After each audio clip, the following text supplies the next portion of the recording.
A meeting took place at Westminster this afternoon to try to get more action to tackle the problem of Lyme disease.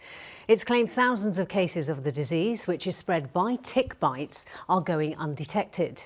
These claims are denied by the Department of Health. Well, the aim of today was to set up an all-party group among politicians to raise awareness of the illness. Pressure groups also say there needs to be improvements in testing for the disease.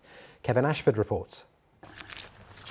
Kellie Maher has only just started to get her life back on track after years of living with the symptoms of Lyme disease, a disease she believes she caught from a tick bite near her home more than a decade ago.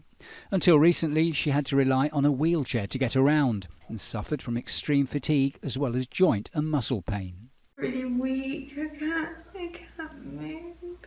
It was only after being seen by a doctor in Belgium that she managed to get a diagnosis and then treatment, which has transformed her life. Kellie has set up a group to try to improve awareness of the disease. Hers is one of the organisations behind today's meeting for MPs. The amount of suffering that this can cause, you think you've reached the worst and then something else pops up. And we know that thousands more people are going to be infected with Lyme disease. And the way things currently stand, there is a shocking number of cases being missed or misdiagnosed and people developing debilitating illnesses completely unnecessarily. It can be a complex illness. The symptoms of Lyme disease can develop up to a month after a bite by an infected tick.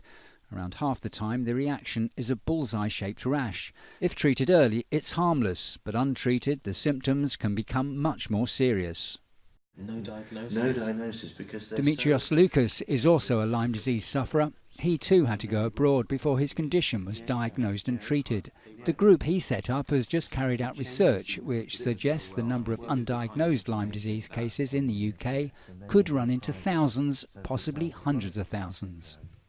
We need a dedicated clinic set up immediately to look after those people, those patients that have fallen through the net. And I must make it clear that there are children suffering from this disease who also test negative, just as I did.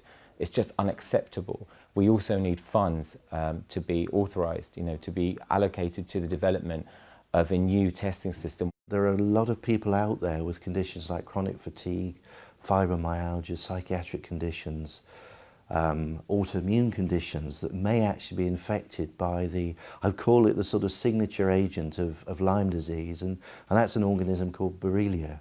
However, the Department of Health disputes claims that cases are being missed. They say, unlike private laboratories, UK testing for Lyme disease uses robust, scientifically validated methods, and there's no evidence that large numbers of cases are going undiagnosed.